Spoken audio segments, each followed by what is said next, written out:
Un total de 12 títulos, las novelas ejemplares de Cervantes tienen como objetivo la creación de una serie de obras ejemplarizantes e idealistas. En estas narrativas, el autor reúne a héroes inmaculados que se presentan como personajes de elevada belleza tanto moral como física. Dentro de esta colección de novelas, encontramos a personajes enamorados que demuestran un gran respeto hacia la mujer, algo bastante inusual para su época. De hecho, algunos críticos señalan lo poco realistas que resultan ser las representaciones de la realidad de la época presentes en las obras. En general, estas novelas, especialmente las realistas, no siguen un hilo conductor básico, más bien se centran en describir sucesos y hechos sin un desenlace claro, aunque no todas son así. Sin embargo, todas buscan una función moralizante, aunque no todas sean tan ejemplares, muestran, no obstante, una especie de forma de educación acorde con su tiempo.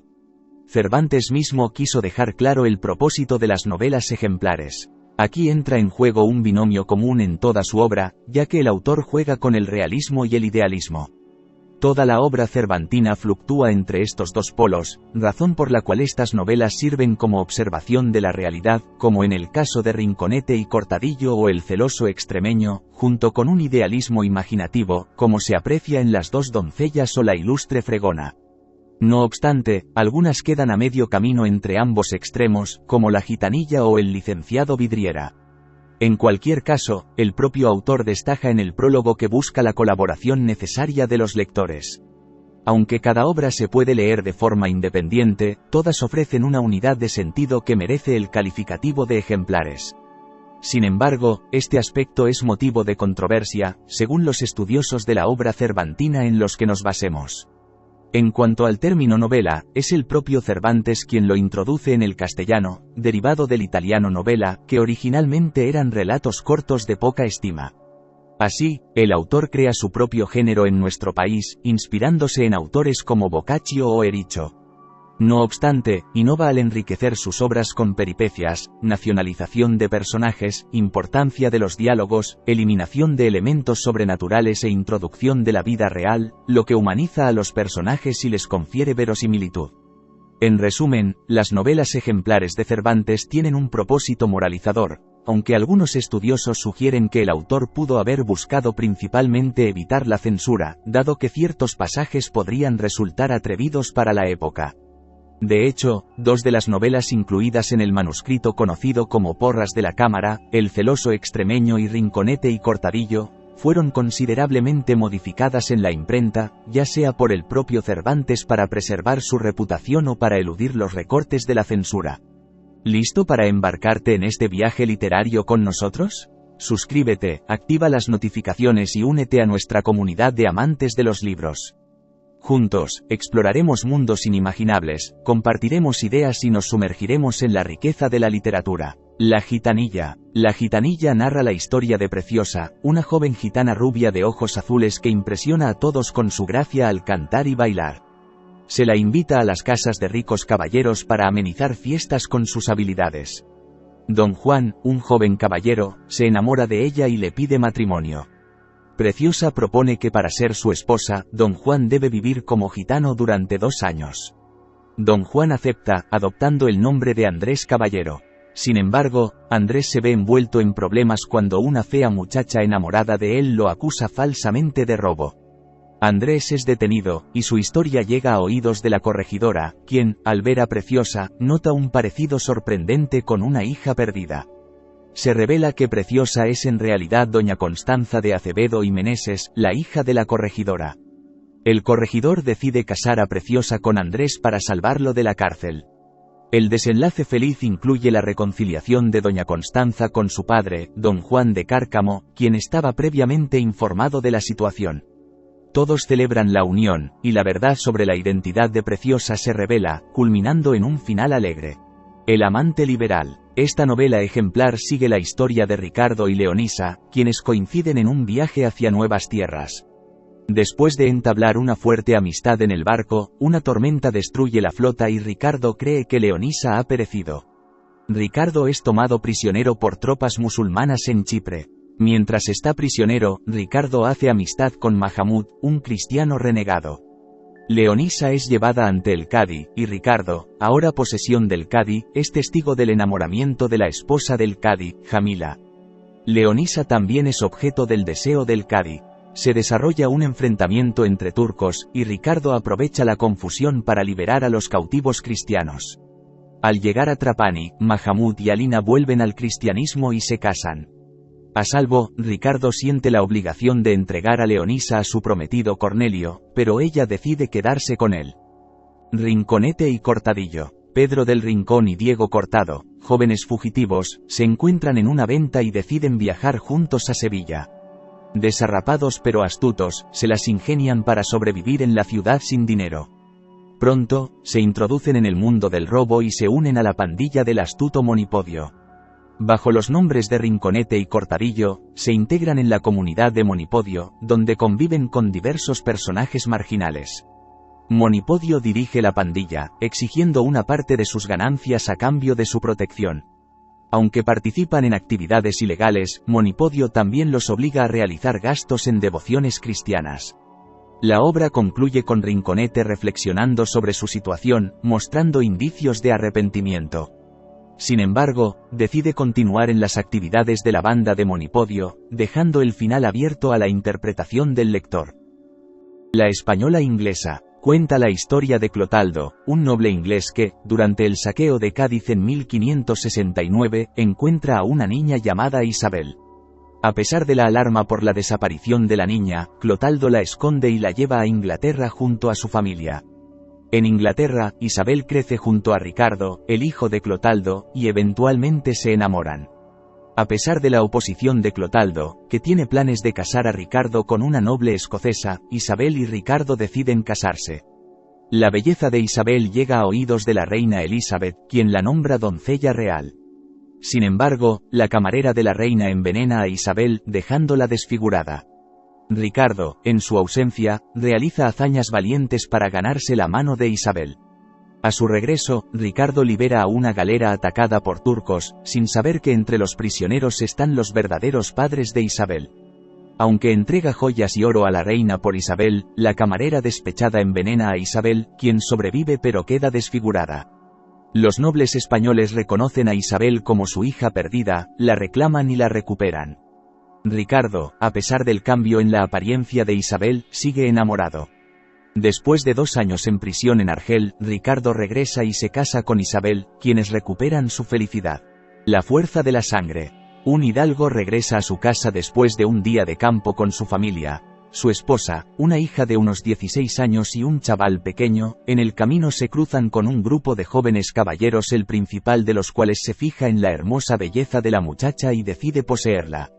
Con la ayuda de sus amigos la raptan, la encierran en una habitación y allí consuma la violación. Tras la cual sale de la habitación e ignorando las súplicas de la muchacha que le pide que la mate pues mejor muerta que deshonrada, se va a festejar su hazaña con sus amigos. La joven queda sola y recorre la habitación, guardándose un pequeño crucifijo de plata que encuentra. Al poco tiempo regresa el caballero embozado para que no le reconozca, le venda los ojos y la abandona en el campo. La muchacha, Leocadia, está embarazada y da a luz un hijo a quien pone por nombre Luis. Ella se encarga de su educación y lo hace con todos sus sentimientos. Tendría este jovencito unos 7 años cuando, mientras veía unas carreras de caballos, es atropellado por uno de ellos y queda tirado en el suelo sin conocimiento. Un anciano caballero que lo ve y rápidamente se hace cargo de él y da orden de que lo lleven a su casa para cuidarlo. Avisa a sus médicos y Luis es acostado en una habitación de la casa mientras los médicos le cuidan.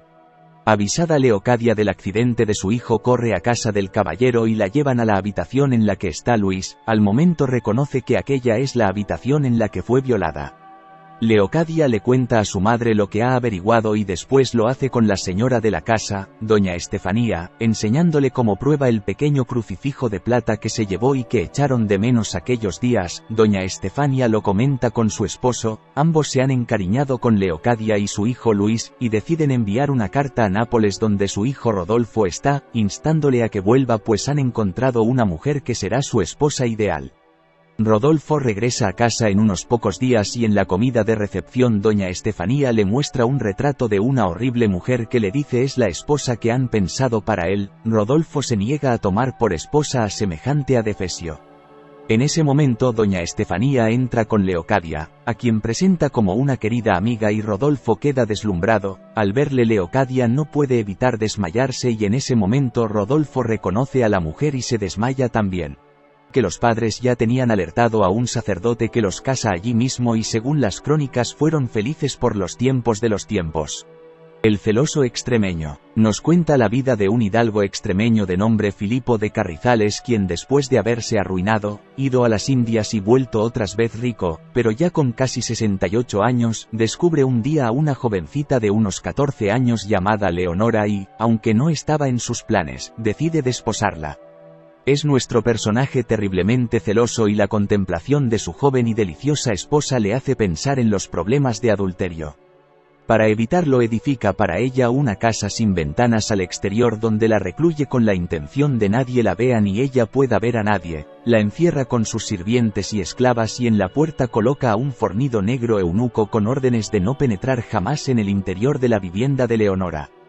Pasas por allí casi un año más tarde un joven llamado Loaysa, quien al enterarse que en aquella sombría casa vive encerrada una joven de singular belleza, escondida por un marido viejo y celoso, se propone conquistarla. Para ello lo primero es hacerse amigo del guardián, el negro eunuco llamado Luis. Para ello se pone a tocar la guitarra cerca de la puerta tras la que está el guardián hasta que consigue llamar su atención. Cuando le habla le hace ver que tiene una hermosa voz y que sería un buen cantante y se compromete a enseñarle a tocar la guitarra.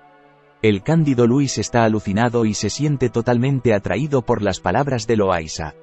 Con gran industria consiguen desmontar la cerradura de la puerta exterior y así Loaysa pasa al interior reanudando allí sus canciones y lecciones a Luis. Las damas de la señora oyen las canciones de Loaysa y todas quieren conocer al cantante. La dueña María Alonso es la más interesada y además quiere que la señora Leonora también lo conozca.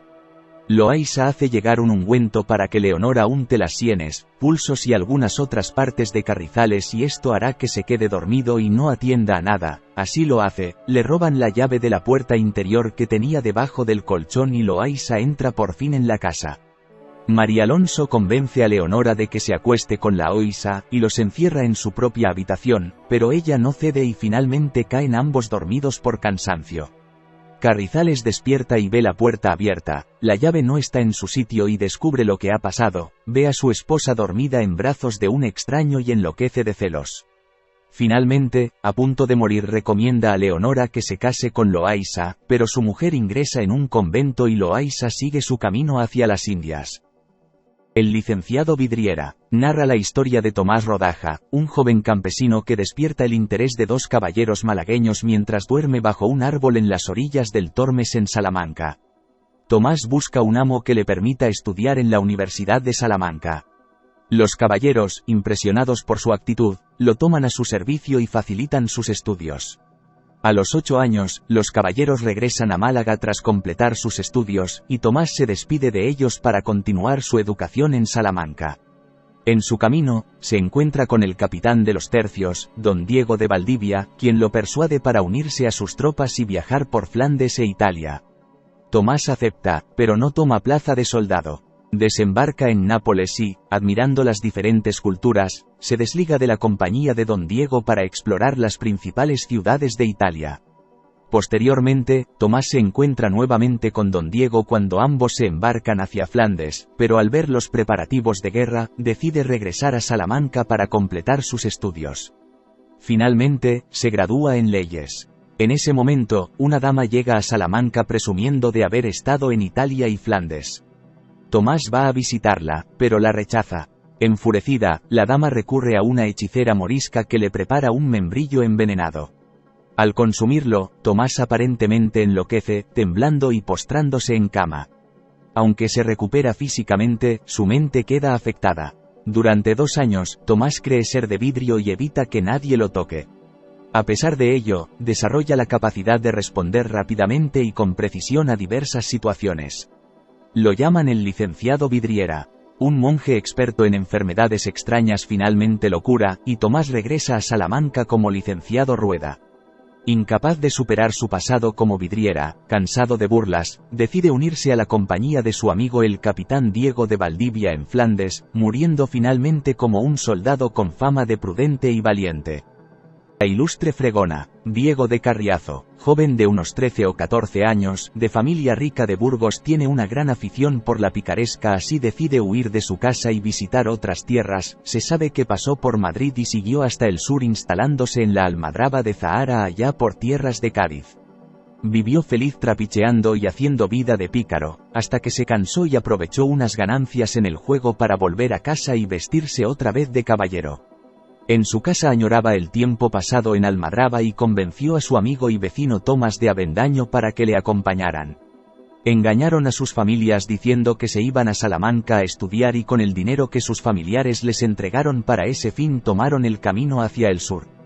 Iban camino a Toledo haciendo noche en Illescas. Allí oyeron a dos mozos de mulas que hablaban de una hermosa joven que servía en la venta del sevillano. Avendaño quedó muy impresionado por las palabras de los aguadores, quiso conocerla y ambos se dirigieron a la venta del sevillano.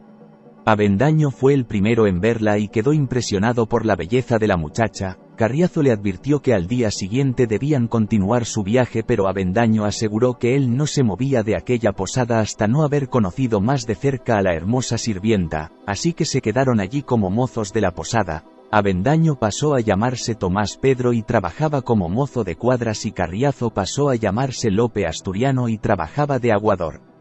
Pronto supieron que el hijo del corregidor también iba detrás de quien todos llamaban la ilustre fregona. Aunque su nombre era Constanza, le oyeron llegar por las noches a cantarle sentidas serenatas, aunque les constaba que la muchacha no le hacía excesivo caso. Por el interés de su hijo, el propio corregidor se llega a la posada y pide al sevillano que le cuente la historia de Constanza. Este así lo hizo.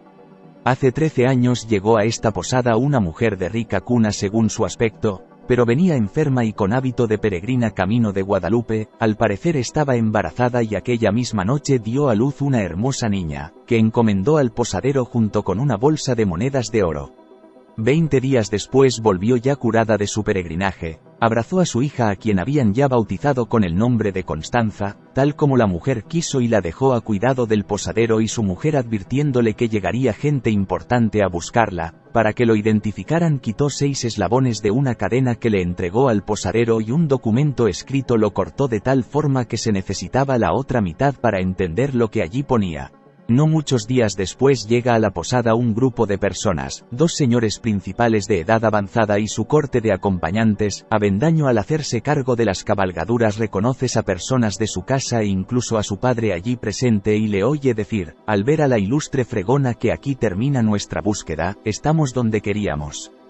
Pronto hablan con el posadero y piden que Constanza esté presente. Entonces don Diego descubre que él, su padre, que en un momento de pasión violó a su madre y que ésta se alejó para siempre, pero sabía que había tenido una hija y llevaba años buscándola, para lo cual mostró los eslabones de la cadena y el trozo de pergamino que completaba el que el posadero tenía. Don Diego descubre a su hijo y este trae a Tomás ante su padre. Finalmente, don Juan de Avendaño concierta el matrimonio de su hijo Tomás con Constanza. Carriencho se casa con una hija del corregidor y el hijo del corregidor con una hermana de Tomás. El posadero recibió una recompensa de 1000 monedas de oro y todos contentos. Las 2 doncellas. En Castilblanco, cerca de Sevilla, un joven llega a una posada y pide una habitación para él solo, pagando por 2 camas. Luego, llega otro caballero que desea alojamiento. A pesar de que la única cama libre está pagada, el alguacil logra que el nuevo huésped, Rafael, comparta la habitación con el primer caballero. Durante la noche, Rafael escucha sollozos y descubre que el primer huésped es su hermana Teodosia, quien busca a su esposo Marco Antonio. Teodosia se disfraza de muchacho, Teodoro, y junto a Rafael, parten en busca de Marco Antonio, que ha embarcado hacia Italia desde el puerto de Santa María. En el camino, encuentran a Leocadia, una doncella abandonada por Marco Antonio. Rafael y Teodosia se preocupan al enterarse de una promesa de matrimonio escrita que Leocadia tiene. Llegan a Barcelona y, en medio de una pelea en el puerto, encuentran a Marco Antonio.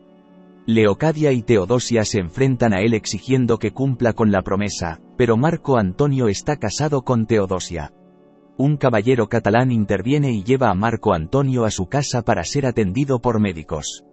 Cuando Marco Antonio recupera el conocimiento, rechaza a Leocadia y declara su amor por Teodosia. Rafael propone matrimonio a Leocadia, y el caballero catalán facilita la celebración de la boda. Todos hacen una peregrinación a Santiago para dar gracias, regresan a su ciudad y resuelven un malentendido entre los padres, logrando la reconciliación y la amistad entre las dos familias. El casamiento engañoso. La obra comienza con el alférez Campuzano saliendo del Hospital de la Resurrección en Valladolid, muy debilitado. Se encuentra con su amigo, el licenciado Peralta, quien se sorprende de verlo en ese estado, ya que pensaba que estaría en Flandes con los tercios. Campuzano le cuenta a Peralta los problemas que ha tenido con su matrimonio con Estefanía de Caicedo. Inicialmente, Campuzano creyó que Estefanía era una mujer rica, pero descubre que no es así. A pesar de esto, decide casarse con ella, atraído por los beneficios que le podría proporcionar. Un día, Estefanía le informa a Campuzano que doña Clementa Bueso, amiga suya, quiere casarse con don Lope Meléndez de Almendrales y que necesitan usar la casa de Campuzano para llevar a cabo el engaño. Campuzano y Estefanía se mudan a una posada mientras doña Clementa se queda en la casa. Con el tiempo, Campuzano se da cuenta de la verdad. Estefanía no es la dueña de la casa, sino doña Clementa. Estefanía, enterada de la situación, huye llevándose todas las posesiones de Campuzano. Después de estos eventos, Campuzano experimenta una enfermedad que lo lleva a perder pelo y termina en el Hospital de la Resurrección. Campuzano comparte con Peralta otra experiencia asombrosa: haber escuchado a dos perros hablando entre sí durante una noche en el hospital.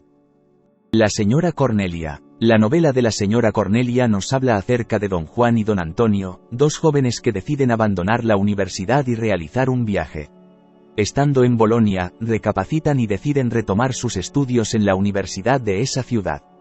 Una noche, cuando don Juan sale a caminar, es atraído hacia una puerta, en la cual le entregan a un recién nacido sin darle explicación alguna. Al volver a casa, don Juan ordena cambiar la ropa del pequeño, y sale nuevamente para investigar lo sucedido. En el camino, don Juan se involucra en un enfrentamiento para defender a un hombre. Como agradecimiento, este hombre regala a don Juan un sombrero con diamantes. Cuando regresa a casa se encuentra con don Antonio, quien le cuenta que una joven se encuentra en su casa y busca ayuda. Don Juan también le narra lo sucedido con el recién nacido. Don Juan es confundido con el duque de Ferrara por la joven antes mencionada, que dice llamarse Cornelia. Ella les cuenta que ha defraudado a su hermano Lorenzo al enamorarse del duque de Ferrara. Comienza a narrarles toda su historia, cuando de repente escucha el llanto de un bebé. Cuando le muestran al bebé con las ropas que estaba usando inicialmente, Cornelia lo reconoce como su hijo. Después de esto, Lorenzo se encuentra con don Juan para ir en busca del duque. Juan logra encontrarlo, y él lo reconoce por el sombrero. Juan le cuenta todo sobre Cornelia. El duque y Lorenzo acuerdan que se case con su hermana. Tras una confusión que pone en riesgo su relación, Cornelia y el duque Ferrara terminan casándose y tienen 2 hijos más. Por su parte, don Juan y don Antonio vuelven a España, donde conocen a unas hermosas mujeres ricas, con las que contraen matrimonio. El coloquio de los perros. La historia se desarrolla en Sevilla, donde 2 perros, Cipión y Berganza, han adquirido la capacidad de hablar debido a una maldición impuesta por una bruja. Estos perros, ahora dotados de la capacidad de comunicarse en lenguaje humano, comienzan a compartir sus experiencias y observaciones mientras descansan en el patio de un hospital. La elección de estos personajes no humanos permite a Cervantes abordar la sociedad de manera satírica y cómica, proporcionando una perspectiva única sobre la naturaleza humana. A lo largo de la narrativa, Cipión y Berganza intercambian historias de sus vidas pasadas, revelando las complejidades y contradicciones de la sociedad española del siglo XVII. Cada relato tiene la intención de ilustrar las debilidades, hipocresías y corrupciones presentes en la sociedad de la época. A medida que los perros comparten sus vivencias, el lector se sumerge en una serie de episodios que abordan temas como la codicia, el engaño, la corrupción religiosa y la falta de moralidad. Uno de los episodios más destacados es la historia de la zorra vestida de fraile. En esta anécdota, se narra cómo una zorra, disfrazada de fraile, logra engañar a los habitantes de un pueblo y disfrutar de los beneficios de su astucia. La narrativa de Cervantes destaca la crítica hacia la hipocresía religiosa y la falta de discernimiento en la sociedad de la época. Otro relato notable es el de Melampo, un perro que adquiere la capacidad de hablar después de haber ingerido unas hierbas mágicas. Sin embargo, esta habilidad se convierte en una carga para él, ya que al expresar sus pensamientos y observaciones sinceras, es maltratado y considerado como un ser peligroso. La historia de Melampo refleja la desconfianza y la hostilidad hacia aquellos que desafían las normas establecidas y expresan opiniones francas. A medida que la trama avanza, Cipión y Berganza también discuten sobre la naturaleza efímera de la fama y el poder, así como la fragilidad de la condición humana. Sus conversaciones revelan una profunda comprensión de la psicología humana por parte de Cervantes, quien utiliza a los perros como observadores satíricos para analizar y comentar sobre las debilidades inherentes a la sociedad. Si te gustó el video, no olvides suscribirte, dejar tu me gusta, que nos veremos en un siguiente video.